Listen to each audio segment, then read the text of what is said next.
Hello भाई लोग, मैं हूँ फैक्ट भाई। और क्या आपको पता है कि जहाँ एक तरफ साउथ कोरिया 41,469 करोड़ का वर्ल्ड फेमस के पॉप का बिजनेस खोल कर बैठा है, वहीं नॉर्थ कोरिया में आज भी किम जोंग उन और उनके गुणगान की फिल्में बनाई जा रही हैं और वहाँ के लोगों को इसे देखने पर मजबूर किया जा रहा है। लेकिन ये तो इन दोनों देशों में केवल एक छोटा सा अंतर है, क्योंकि आप मानोगे नहीं, जहाँ साउथ कोरिया में लोगों को दुनिया के 170 देशों में बिना वीजा के यात्रा करने की सुविधा दी जाती है, वहीं बॉर्डर के उस पार नॉर्थ कोरिया के देशवासियों को तो देश के बाहर कदम रखने तक की अनुमति नहीं है।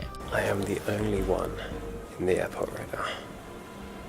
There's no one here. I know आपको ये सब सुन के बड़ा अजीब सा लग रहा होगा, पर आप मानोगे नहीं, नॉर्थ कोरिया के लोगों को किम भैया ने इस तरह दुनिया से अलग थलग करके रखा है कि वहाँ के लोगों को एसी वाली गाड़ी भी कोहिनूर के हीरे की तरह अनमोल लगती है। यकीन नहीं होता ना? लेकिन ऐसी और भी अतरंगी फैक्ट्स को हम देखने जा रहे हैं आज के video title 5 differences between North Korea and South Korea में। Number 1, automobiles. जहां पूरी दुनिया की तरह साउथ कोरिया भी ऑटोमेटिक गाड़ियों की तरफ अपने कदम बढ़ा चुका है, वहीं दूसरी ओर आप विश्वास नहीं करेंगे कि नॉर्थ कोरिया में गाड़ियों के अंदर एसी और इलेक्ट्रिक विंडोज जैसे बहुत साधारण से फीचर 2018 में जाके लोगों तक पहुंचाए गए थे और आज भी इन्हें एक लग्जरी आइटम ही माना जाता है। और इस चीज का विशेष कारण है वहाँ के supreme leader Kim Jong Un, जिनको अपने देशवासियों के दिल में उनके प्रति एक डर की भावना बनाए रखनी है। तभी तो नॉर्थ कोरिया में आज भी सिर्फ और सिर्फ बहुत ही महत्वपूर्ण और दिग्गज लोगों के पास गाड़ियां होती हैं, जिसके कारण नॉर्थ कोरिया में आज भी हर 1000 लोगों पर सिर्फ 11 गाड़ियां मौजूद हैं। लेकिन देवियों और सज्जनों, नॉर्थ कोरिया को किसी से कम समझने की गलती बिल्कुल मत करना, क्योंकि इनके पास तो अपनी खुद की गाड़ी बनाने की कंपनी है और पायोंगा मोटर्स नाम की एनके की ये कंपनी टैक्सी से लेकर एसयूवीज तक सब कुछ बनाने में एकदम एक्सपर्ट है। लेकिन अपनी खुद की कंपनी होने के बावजूद नॉर्थ कोरिया में आज भी इतनी ज्यादा गरीबी है कि लोगों के बीच कार्स का डिमांड बिल्कुल ना के बराबर है, जिसकी वजह से वहाँ के लोग आज भी साइकिल से ट्रैवल करना पसंद करते हैं। और वहीं दूसरी ओर साउथ कोरिया में दुनिया की 2 लीडिंग कार मैन्युफैक्चरिंग कंपनियां Hyundai और किया ने अपनी शुरुआत की है। शायद इसीलिए साउथ कोरिया दुनिया में 6वां सबसे बड़ा ऑटोमोटिव इंडस्ट्री होने के लिए भी जाना जाता है, जहां ये हर 1000 लोगों पर 475 गाड़ियां बनाता है। Number 2, entertainment.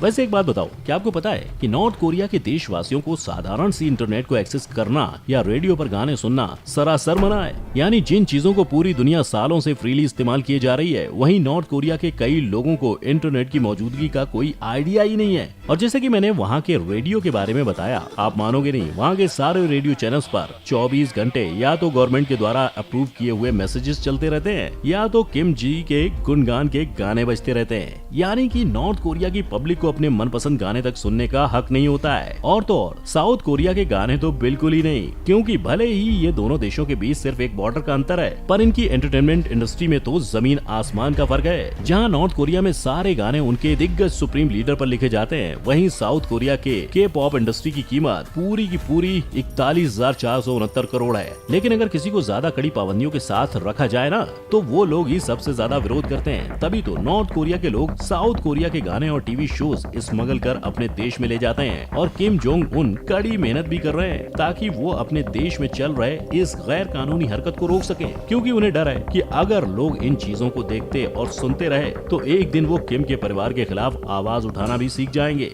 Number 3, culture. क्या आप इमेजिन कर सकते हैं कि आज 21वीं सदी में जहां सारी दुनिया की तरह ही साउथ कोरिया में भी लोग अपने हिसाब से कपड़े पहनते हैं, वहीं नॉर्थ कोरिया के लोगों को आज भी उनके सुप्रीम लीडर के द्वारा अप्रूव किए गए कपड़े ही पहनने पड़ते हैं। यही सोच रहे हो ना कि ये लोग कितने पिछड़े हुए सोच के, पर ये तो कुछ भी नहीं, क्योंकि जहां साउथ कोरिया के लोगों में अपने पसंदीदा सिंगर की तरह हर महीने अपने बालों का रंग बदलना एक काफी साधारण सी बात है, वहीं दूसरी तरफ नॉर्थ कोरिया में किम जोंग उन भैया का प्रकोप इतना ज्यादा है कि वहाँ के लोगों का हेयर स्टाइल भी इन्होंने पहले से ही डिसाइड करके रखा है। पर दोस्तों, इनका पागलपन यहीं खत्म नहीं होता, क्योंकि 2005 में ये खबर आई थी कि किम के पापा जी के राज में ये हेयर स्टाइल वाले अजीब से रूल्स को लोगों तक पहुंचाने के लिए इन लोगों ने तो एक पूरा टीवी का शो ही बना डाला था। यानी समझ रहे हो किस हद तक नॉर्थ कोरिया की पब्लिक को कंट्रोल किया जाता है। और जाहिर सी बात है, अगर इनको अपने हिसाब से बाल कटवाने की अनुमति नहीं है तो क्लब वगैरह जाने का तो कोई सवाल ही पैदा नहीं होता है। पर हमारे नॉर्थ कोरिया के भाई लोग भी किसी से कम नहीं है,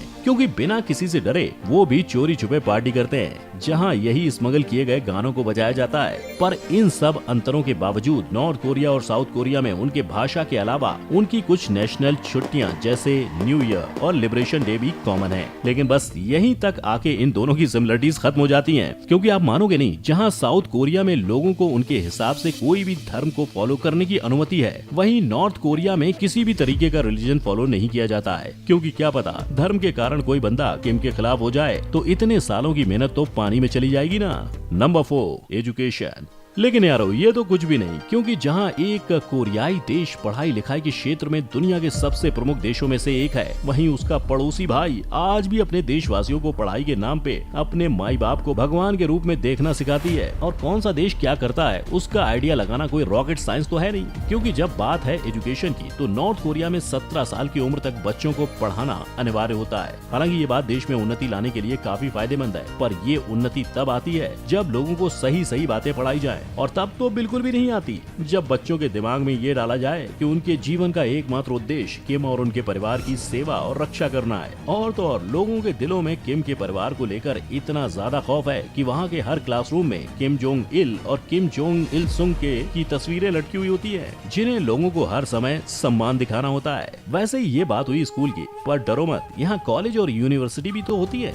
लेकिन दर्शकों, इन यूनिवर्सिटीज में पैर रखने का सौभाग्य सिर्फ और सिर्फ नॉर्थ कोरिया की एलीट और अमीर लोगों के नसीब में होता है। और वहीं जब बॉर्डर के उस पार के लोगों की बात करें तो साउथ कोरिया का एजुकेशन सिस्टम दुनिया का सबसे बेस्ट एजुकेशन सिस्टम में से एक है। तभी तो इस देश के 97.9% लोग पढ़ लिख सकते हैं। देख रहे हो literacy rate. Number 5, travel and airport. और अब अगर बात करें हवाई अड्डों की, तो दोनों देशों में इतना ज्यादा अंतर है कि जहां एक तरफ साउथ कोरिया का airport full to 7 star hotel माफिक दिखता है, वहीं दूसरी बाजू नॉर्थ कोरिया के इकलौते एयरपोर्ट की हालत इतनी खराब है कि वो कोई बंजर जमीन से कम नहीं दिखता है। वैसे इन दोनों देशों के एयरपोर्ट के बारे में बात करने से पहले जरा इनके ट्रैवल करने की सिचुएशन पर गौर फरमाते हैं, क्योंकि आपको शायद ही पता होगा कि नॉर्थ कोरिया में साधारण गरीब लोगों को सफर करने के लिए काफी पापड़ बेलने पड़ते हैं। अरे पापड़ बेलना तो छोड़ो, बेचारे वहाँ के देशवासियों को उनके देश से बाहर निकलने की अनुमति नहीं होती है, और इसीलिए यहाँ के पासपोर्ट भी दुनिया के रेयरेस्ट पासपोर्ट में से एक है, जहाँ सिर्फ और सिर्फ देश के जरूरी से जरूरी लोग जैसे गवर्नमेंट के लोग, ओलंपिक के खिलाड़ी, अमीर लोग और ऐसे ही कई और लोगों को ये पासपोर्ट दिया जाता है। पर ये तो देश के बाहर जाने की बात हुई। यहाँ के लोकल ट्रेन में सफर करने वालों की हालत और भी फालतू है,